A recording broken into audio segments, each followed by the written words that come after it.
Bootsy.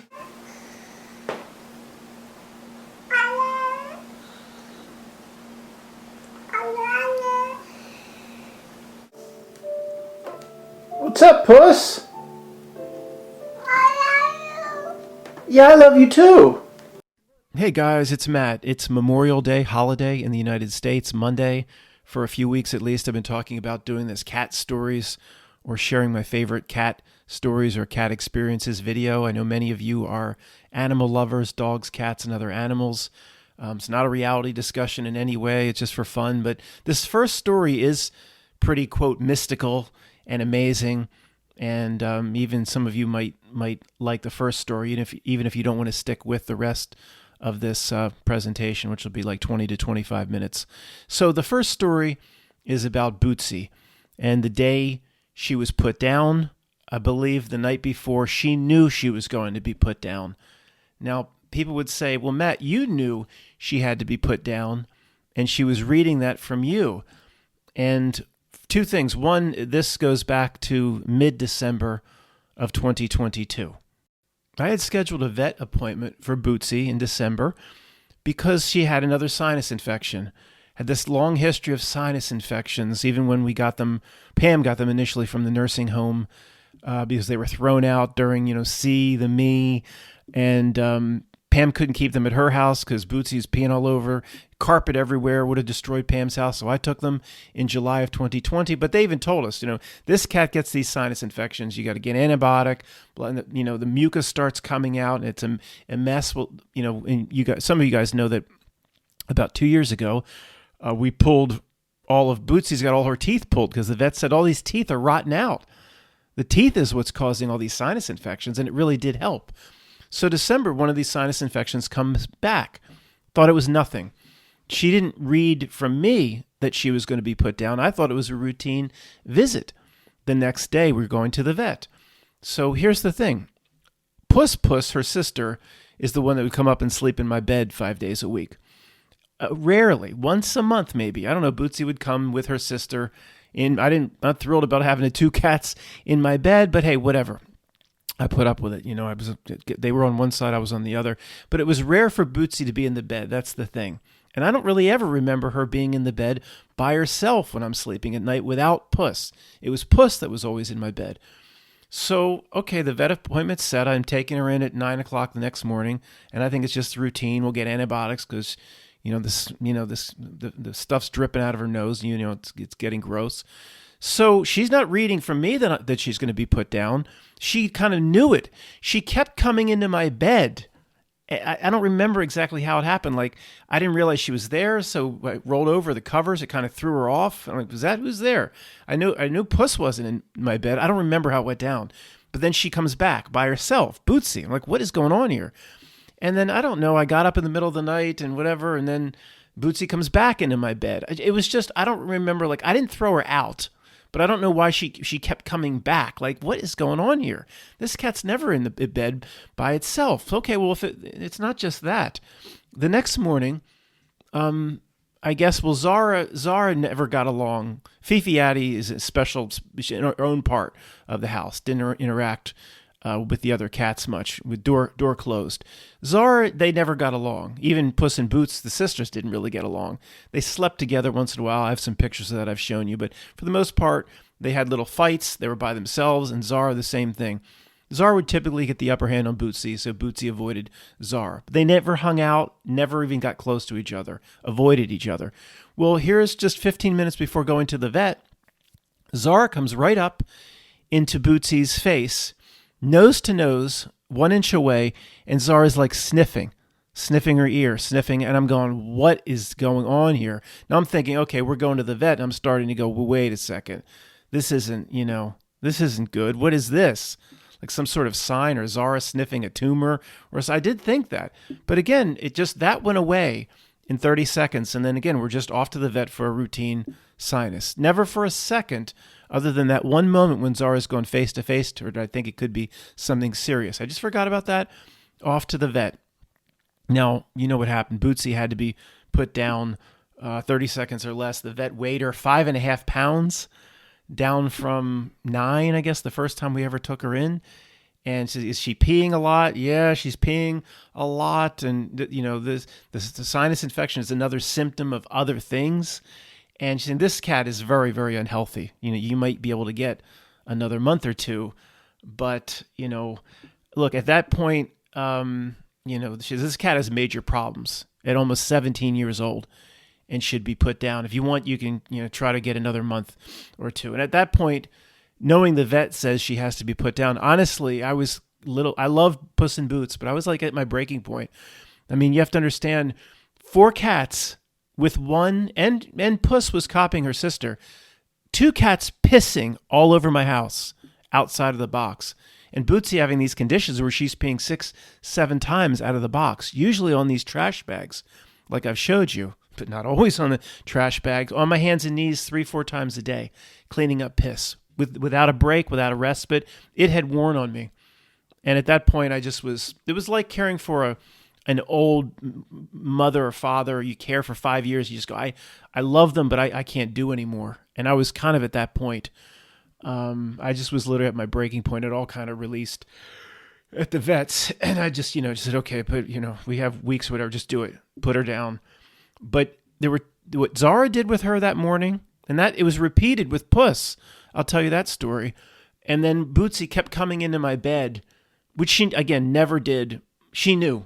I don't know how to explain it because I did not expect. It's not like she read you, Matt. You knew she was going to be put. I had no idea she was going to be put down. We were going in for routine antibiotic treatment or whatever. Give her a shot or give her the squirt.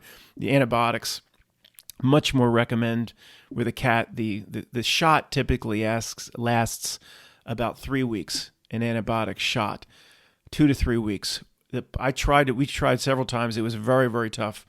To squirt the antibiotic in the mouth when we did it that way. I mean, just holding her, she just was not that type of cat. So the shot, at least in her case, was always better. Okay, so it's roughly a little less than 6 months ago. Bootsy is put down, say, the middle of December. I believe that was about the timing of it, 2022. All right, get this. 2 days later, 3 days later, I don't know, at the most 4 days, Puss's mouth, her sister, starts to reek. And I mean reek up the entire room. It was disgusting. So I'll just tell you the ending now, and I'll tell you what we went through. But she had, the vet even thought it was an abscessed tooth, or she's going to have a few teeth out, like Bootsy. No, it was some sort of tumor under the tongue, and that was actually proven out because as the weeks went by and she was eating, blood started to come all over the food toward the last few days before she had to be put down. But what are the chances that she gets not life-threatening, it caused her to be put down a few days, maybe 2 to 3, 4 days after Bootsy? It was almost like, what are the chances of that timing? It's almost, what are you saying, Matt? It was almost like she knew that Bootsy, her sister, was dead. They came from the same litter. They weren't that lovey-dovey, but it's like, it's my time. I'm out of here. Just maybe 2 days later, gets a tumor. 2 days after Bootsy, I don't. It's just too coincidental. And I was looking forward to, I was looking forward to spending time with Puss, retraining her back into the litter box, which I was doing successfully. Just having a normal experience with 3 cats, other than bags everywhere and piss smell. And I was really looking forward to spring and summer with Puss. Anyway, so just a few days later, but here's what happened was the vet over the phone, it sounds like, her sister needed all the teeth pulled. She's going to need some teeth pulled. It sounds like an abscess. It stinks. Took her in, say 5 or 6 days they could squeeze me in after the smell started absolute stink. And the vet this was more of the inexperienced vet down there. There's 2 of them. She didn't look in the mouth closely, but I'm grateful she didn't, because it was a tumor under the tongue, and she just looked briefly and like, yeah, this is we're going to have to take some teeth out. Let me give an antibiotic shot, which will, the pus and all that will go away. The smell will go away. And it did. It still was a tumor.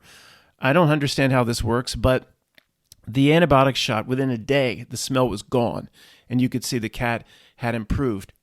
Now, I'm glad she misdiagnosed it because it gave me another 3 weeks with Puss. If it would have been the more experienced vet, she's more, rough about this. She would pull the mouth, looked in and said, this is serious business. She would have been put down right there just a week after Bootsy. So anyway, the inexperienced vet gives me the cat back with the antibiotic shot and says, okay, 3-4 weeks from now, we've got the tooth pulled scheduled. Well, how many teeth do we need to pick? You need to take out. I don't know. We'll see when we get in there. Okay, fine, whatever. We'll go through this.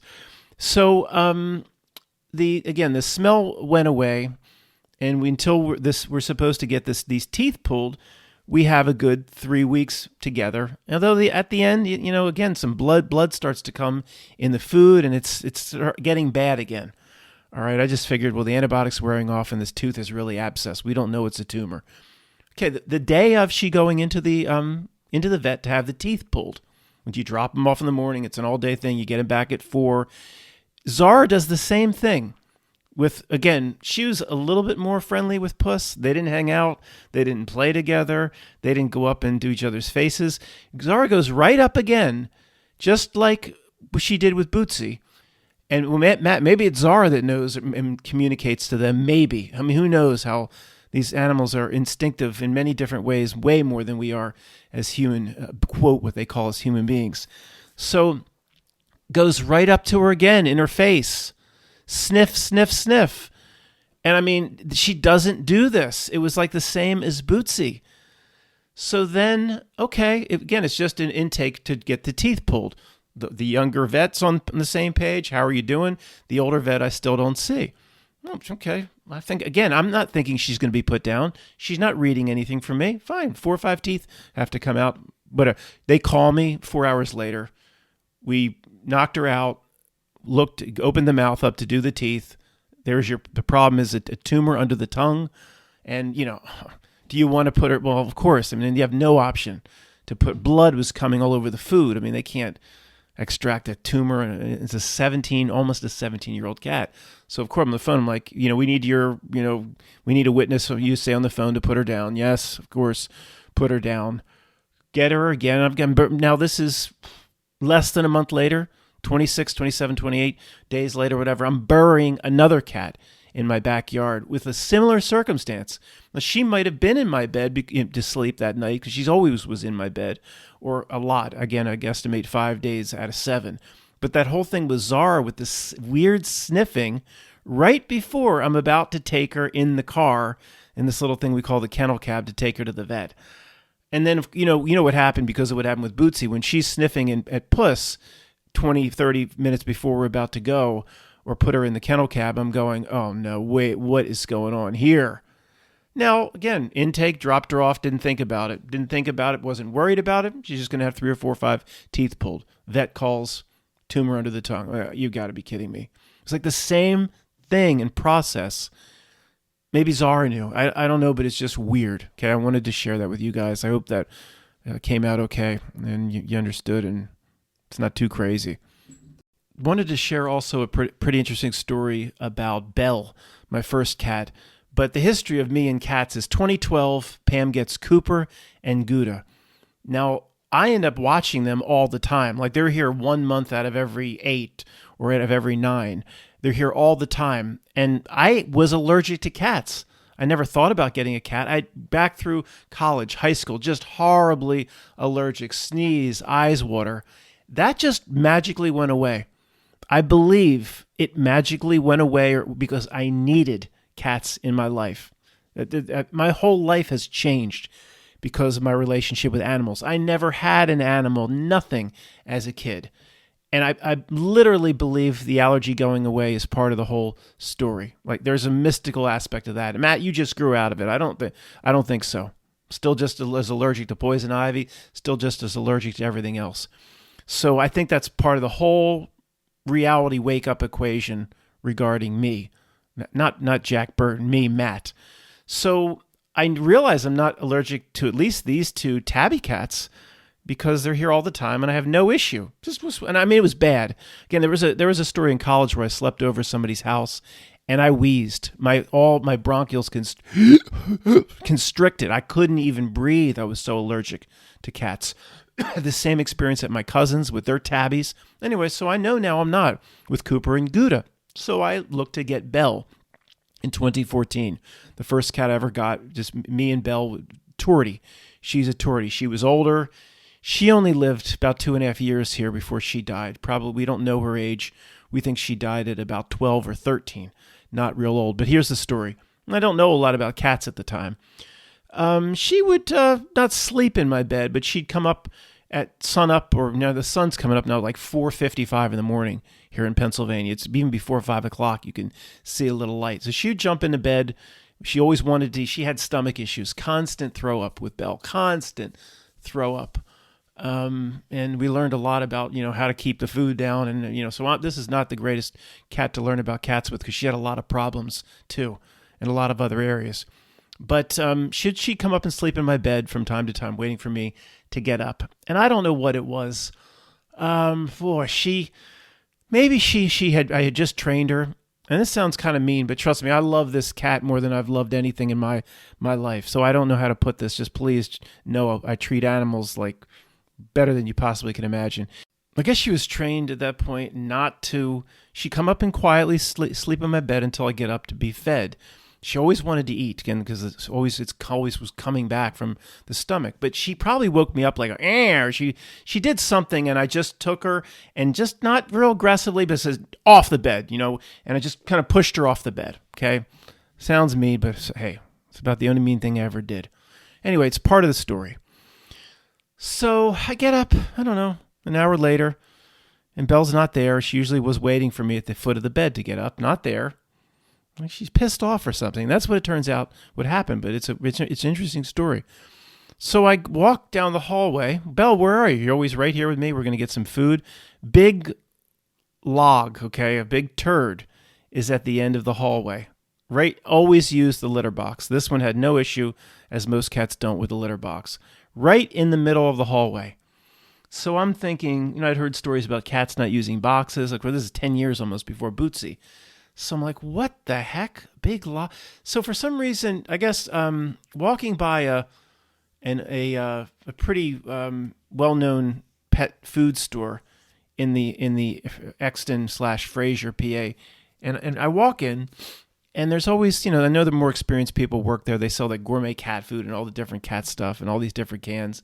And I said to her, "Is there anybody in here that really knows cats?" And she said, "Yeah, I have time." It was they were about to close. And just in 20 minutes. So there was nobody in the store. So I tell this older woman who's like a self-proclaimed cat expert that I'm worried she's like not going to use the box or something, because there's a giant poop in the, like, why would she use the box perfectly for, I don't know how long she'd been with me, 6, 7, 8 months. And now there's, this turd at the end of the hallway. And I don't know why I felt the need to go talk to her. Now this woman, this is like a cat whisperer. She looks right at me and she says, at this point, I forget what happened in the morning where I pushed her off the bed. She looks at me. I don't say a damn thing about it. She said, she used the box great for 6 or 7 months and then pooped in the middle of your hallway. She said, "Did you have a fight with her?" I said, "What?" I don't know what she even talking about. Did I have a fight with her? Well, okay, I thought, well, wait a second. Yeah, this morning She jumped up, woke me up, made a noise, whatever, and I just pushed her off the bed and just yelled, "No, don't make noise when I'm sleeping," or whatever. And she said, "That's it. There you go." I said, "What?" And I didn't know cats at this point. Yeah, she was upset at you for pushing her off the bed, and she pooped to get back at you. No, she knows you're not stupid. She knows you'll have to clean it up. And it all came together, and that's exactly what happened. But this is... I don't even remember when I'm talking to this woman what happened that morning. She says, "Did you have a fight with her?" She hit the nail on the head. It was the most incredible thing. Guys, I'll leave you with 2 quick things about cats. Some cats have a knack of literally disappearing. I mean, they're in the house, but you cannot find them. Some cats like Zara, never. I always can find her. She never is hiding. I mean, just easily. Some cats, Belle was one, Cooper, Gouda sometimes, like you can't find them anywhere. And I just want to express to you, they didn't, I always think, they got out. They didn't get out. They're like not escape artists, but the opposite. They're in the house somewhere. it's almost like they disappear out of this reality. They're so well hidden, and who knows where they go. I looked everywhere, but there's always an explanation. I'll leave you with that. And the last thing is, I got the word from that Jackson Galaxy, but he's absolutely right about this. The most important thing in a cat relationship, other than love and personal things, is called catification. They have to have things that are their own. They have to have their own little area. The worst thing in the world is somebody has this like model townhome, and the cat can sit on the couch, but it's not theirs. It has to be theirs. Even if it's just a little cardboard scratcher and a little pad, or a little bed, or something. They need something, and as many things as possible, but something that is their own, and they know it's their own, and not yours, not just letting them sit on the couch. This is critical to any sort of human and cat relationship. Thanks for listening, guys.